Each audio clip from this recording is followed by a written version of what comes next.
Hello, this is Evan Cheney for CruelFanSports.com, and today we're going to talk about the Week 15 slate of games for NFL. We're going to talk about the Sunday slate on DraftKings, and let's just get into it. So let's talk about quarterbacks first. Um, Given the secondary problems that the Eagles are having, I would go and say that Kyler Murray is most likely going to be the top quarterback on the slate just in terms of points scored. Um, I mean, there's just so much going on back there. They have a bunch of injuries. Darius Slay is probably out. Um, Avonte Maddox is probably out. I mean, it's a mess, right? So, and then they're going to Arizona. The Eagles are. So, I don't see how Kyler Murray doesn't at least get 20 fantasy points, if not more. So, I mean, in that case, he's gonna do very well. Let's just say that, right? And I also like Patrick Mahomes a lot against New Orleans. I mean, it's just it's him being Patrick Mahomes. He's pretty much matchup proof. A lot of that is pace, though. Drew Brees should be back, so that changes things. That does change the dynamic in that game. If I want to look at where the Vegas totals are currently, where are we? Here we go. Yeah, I mean, Kansas City's a 3-point favorite, 52-point total. I believe that's the highest on the board currently for Sunday's games. Yeah. So, I mean, that's a lineup I'll show you later.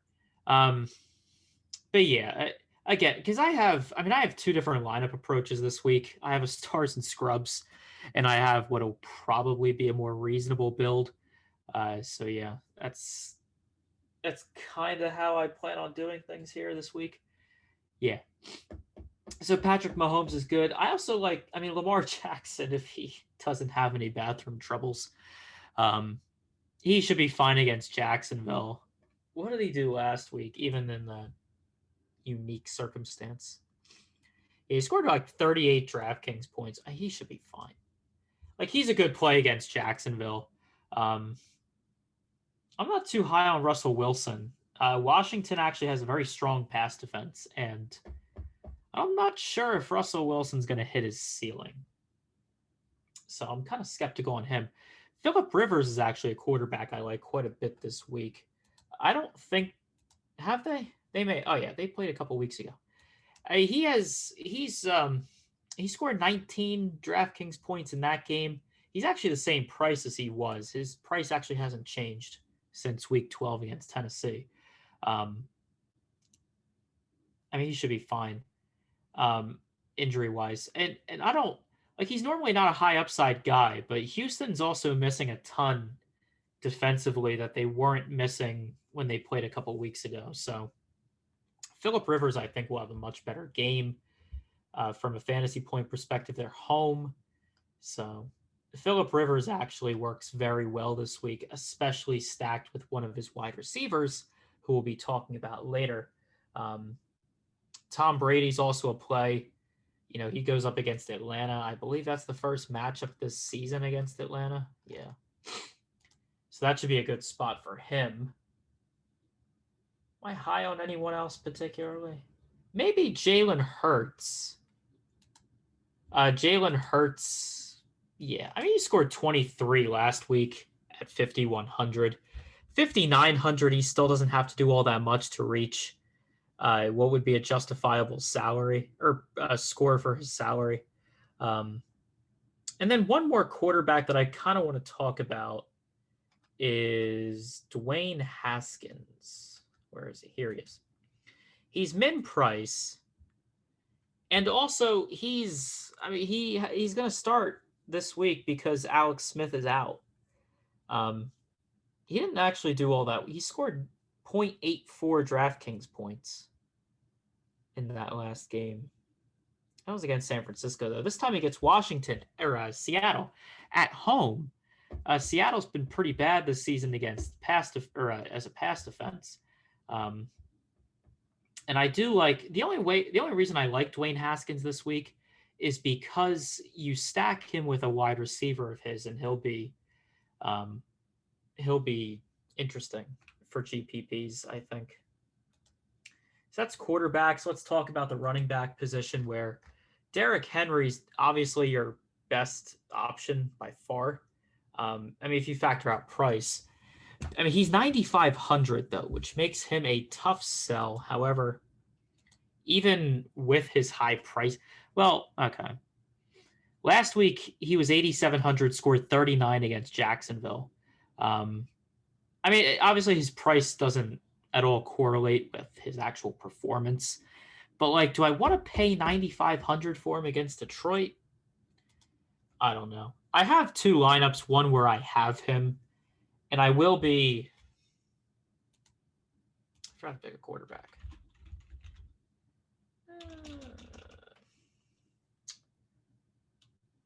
Nah, I want Phillip Rivers. Let's just say Phillip Rivers for this build at quarterback.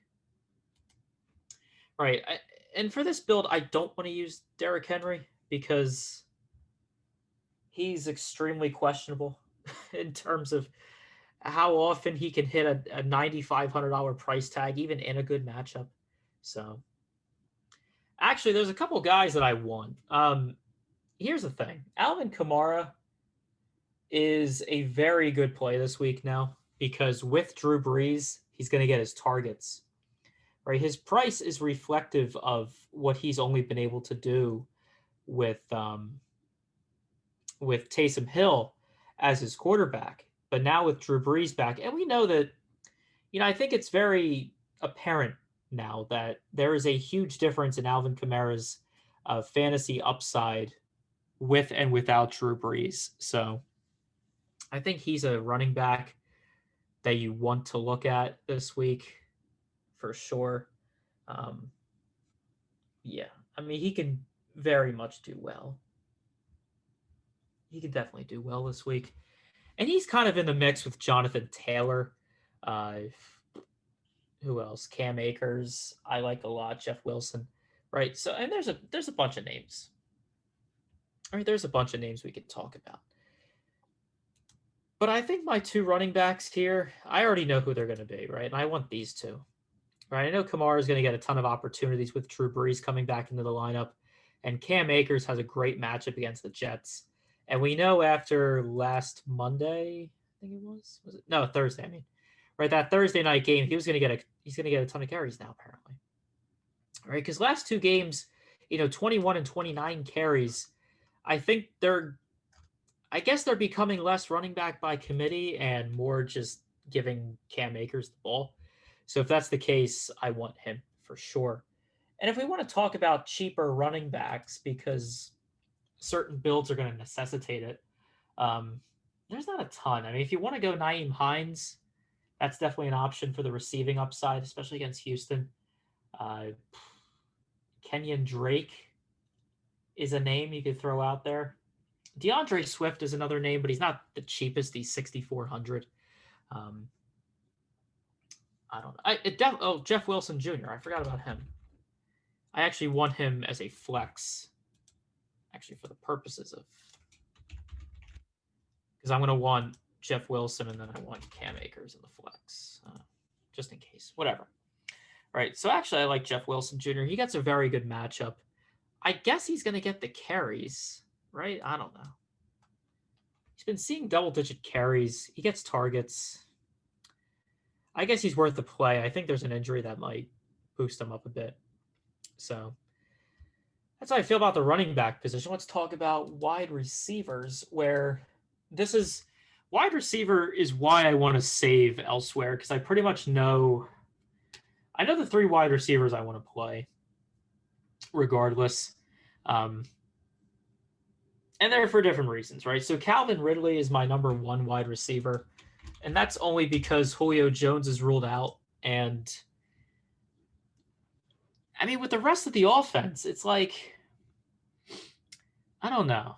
I don't particularly want to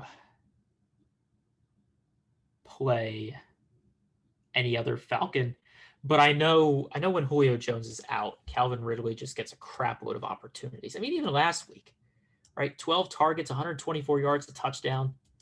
He was pretty damn good, right? So I like him again, even if it's a more difficult matchup against Tampa. Like, he's going to get targets.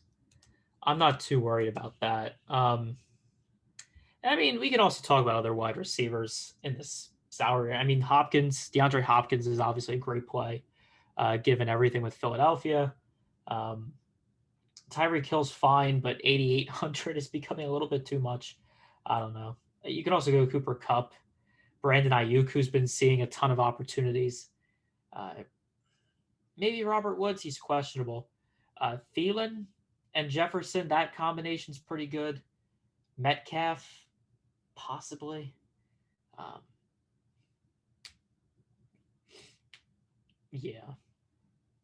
But I mean, my other wide receiver is going to be Terry McLaurin because first off, he's becoming oddly cheap. Um, his price is dropping. He's 6,600 now, but he also gets Dwayne Haskins back at quarterback. And if we look at the numbers, so when was Dwayne Haskins? Oh. So Dwayne Haskins was the starting quarterback for the first 4 weeks of the season. All right, so let's go kind of look at. There you go. Right. So for those first 4 weeks, here's Terry McLaurin's numbers in terms of right, just in terms of what he was able to do with Dwayne Haskins. Right, he was getting 27% of the targets, 40.8% of the air yards, which was giving him 69, a very nice 0.69 whopper. He wasn't really scoring a ton of fantasy points because he only scored 1 touchdown, but the opportunities were very much there. Right. And then, then we can look at what he did up to, excuse my clicking. This is, again, I'll talk about that lineup later. So I guess weeks 5 to 13. Let's say that. Right. And then when we compare it to weeks 5 to 13, numbers actually the same, right? He was getting a little bit less targets, a little bit fewer targets. But he was also getting more air yards, actually. Interesting. If you include week 14 in that, is the number still the same? Drops a little bit, but it's pretty much still the same. Interesting. I didn't actually think that was the case. But I guess there might be more air yards. I don't know. Let's look at the air yards just total, right, per game. So what? So 761. I know this is the type of content people want, right? So 84.5 in the Alex Smith situation. She's getting 84.5 air yards a game versus, oh, wow. Okay. So, yeah, Terry McLaurin gets 15 more air yards a game with Dwayne Haskins versus Alex Smith. There's your analysis right there. So that's 15 more potential yards per game. Yeah. So that's my explanation on Terry. So that's why I really like him this week. And then there's not a whole lot of value. Can I fit him in? I didn't try this lineup before, so maybe I can't. That's a problem. Yeah, because the other lineup does have some scrubs in there. So my logic for wanting to put T.Y. Hilton, and he's getting a bunch of targets actually these last few weeks. Zoom would let me do that. Right, so I guess weeks 11 to 12 to 14. He's just getting a ton of opportunities all of a sudden, T.Y. Hilton is. And he's cheap going up against a bad defense in Houston. So I really want T.Y. Hilton. I guess you'd have to save at this position. So I'd have to say Jeff Wilson Jr. But then who else at running back? Interesting. I don't have an answer to that question. I guess I could say maybe like a Nyheim Hines. That's a move, I guess. Yeah, because I can. Okay, that's good. Okay, no, that actually works because Phillip Rivers, Hines correlate. So does Hilton.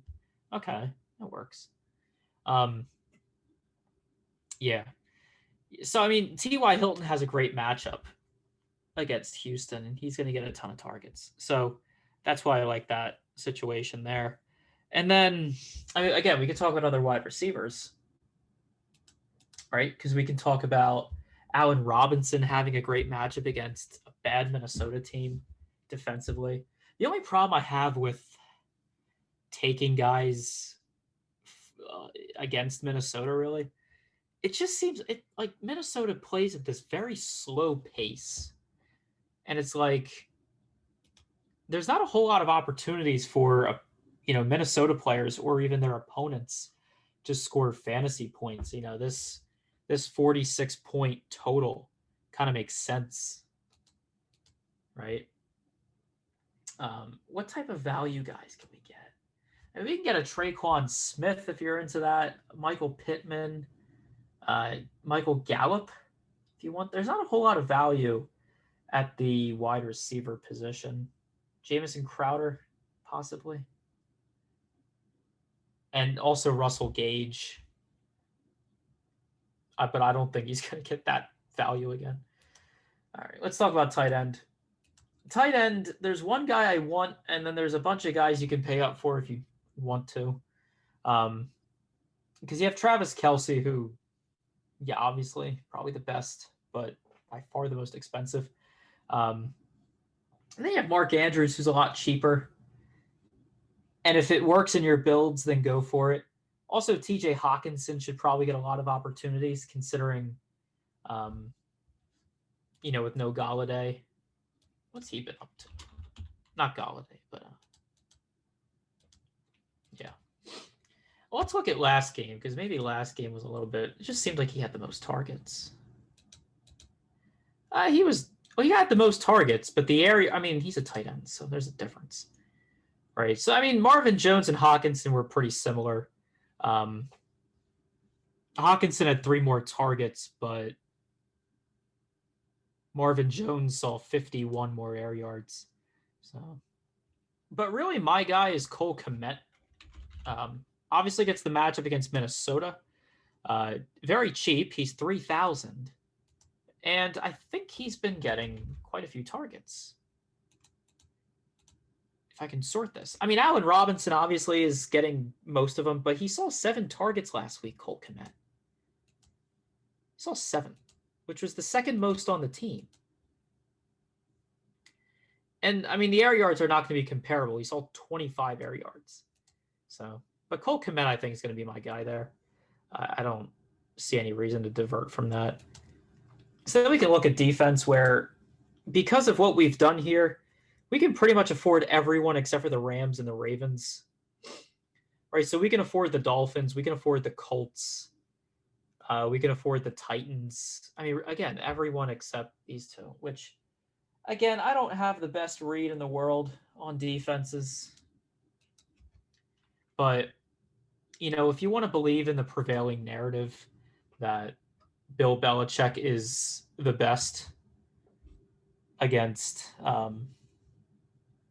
rookie quarterbacks, then I guess the Patriots defense makes a whole lot of sense, right? Because you have Tua, who is a rookie quarterback, and this same Patriots team pretty much neutralized Justin Herbert. So you can go there at defense, and then you can pay up at any other position at this point, right? So I don't know. Wherever you want to go, I guess. But I think this is a pretty strong lineup. It might be very highly owned. I'm not really sure where ownership is on anything, but I don't know. This seems like a really good lineup to me. All right. Yeah, actually, no. Let's talk about the other lineup that I built. So this is the other lineup that I built before I started recording this. This is where I have Derrick Henry, and there's a lot going on here, as you can tell. Right, so we have Haskins stacked with McLaurin. We have Derrick Henry, we have Cam Akers, we have Ridley, and to kind of fit all this together, I had to punt the third wide receiver spot. So we have Traquan Smith, who I don't know. Could he work? I mean, what weeks was Drew Brees playing? How long has he been out? So really, I'm not going to count this. So let's go weeks 1 to 9. Okay. I doubt he was getting a ton of opportunities. So fine. Okay. He had 34 targets in 8 games. So that's a little over 4 targets per game, if I'm not mistaken. So he can get there, right? And he scored 3 touchdowns. A lot of Traquan Smith's stuff is just like he doesn't get the frequency of targets, but the targets that he gets are very deep, right? If we want to look at his ADOT in this span, so his average depth of target, so what are we talking? 315 divided by 34. I mean, that's about 9 yards of target in air yards. So he was basically being targeted downfield as a deeper threat, right? So that can work kind of as like a home run or miss type guy. We have Cole Kmet again, T.Y. Hilton, and then Falcons defense, which, I mean, obviously that's kind of a risk if you've watched the Falcons play football this season. But I think it works from like an offensive line perspective if you want to look at that matchup. Okay. Pro Football Focus didn't want me to sign in. I mean, yeah, the matchup kind of works from a pass rush perspective. Can force pressure on Tom Brady, force him into picks and whatever. It's the only way I can make this all work with Derrick Henry. Again, like the pricing is very tight, and it just makes it very difficult to fit Derrick Henry. So if you want him, this is my best bet of a lineup. If you don't want Derrick Henry, this is kind of my best bet. So, all right, that'll be it for me. This has been Evan Cheney for the cruelfansports.com podcast. Make sure to follow me on Twitter at eCheney69. That's at ECHENEY, not 69. And good luck in your contest this week.